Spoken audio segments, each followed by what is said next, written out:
Dentist అంటే నిజంగా కొన్ని కొన్ని ప్రాబ్లమ్స్ ఉంటాయి కదా, లైక్ ఎలాంటి ప్రాబ్లమ్స్ ఉంటాయి? డెంటల్లోనా? ఆ, ఇప్పుడు కూర్చున్నాను కదా, ఈ పోస్చర్ అందరికీ స్ట్రైట్ గా ఉంటుంది, మాకు మాత్రం బెండ్ అయిపోయి ఉంటది. ఎందుకలా? అంటే ఒంగొని చేస్తూ ఉండాలి కదా, ఇంకా వాళ్ళు ఓకే. చేసి చేసి చేసి స్పైన్ బెండ్ అయిపోద్ది అనమాట మాకు. సో అదే పెద్ద మైనస్ మాకు. ఓకే, ఇప్పుడు మీకు కూడా ప్రాబ్లం అయిపోయింది అయితే.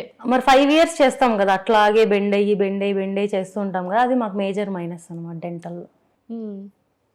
ఓకే, ఇప్పుడు ప్రజెంట్ డెంటిస్ట్ నుంచి ఇప్పుడు వచ్చిన స్టేజ్ ఏంటి? ఇప్పుడు మెడికల్ కాస్మెటాలజిస్ట్ అనమాట, అంటే స్కిన్ అండ్ హెయిర్ ట్రీట్మెంట్స్ చేస్తూ ఉంటాం అనమాట అలా.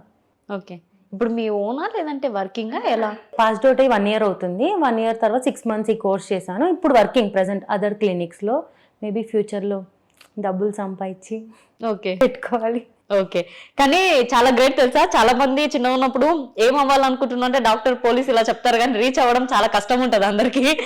సో సక్సెస్ఫుల్ గా రీచ్ అయిపోయారు. యాక్చువల్గా ఇంకా రీచ్ అవ్వాలి. ఇప్పుడు నాది యూజీఏ కదా అయింది, సో నెక్స్ట్ పీజీ చేయాలి, చూడాలి మరి.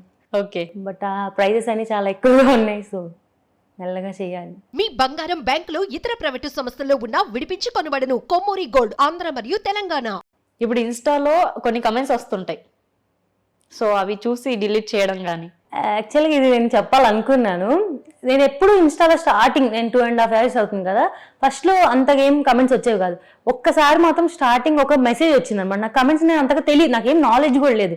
ఒక కమెంట్ వచ్చింది, చున్నీ వేసుకోవచ్చు కదా అని ఒక మెసేజ్ వచ్చింది నాకు.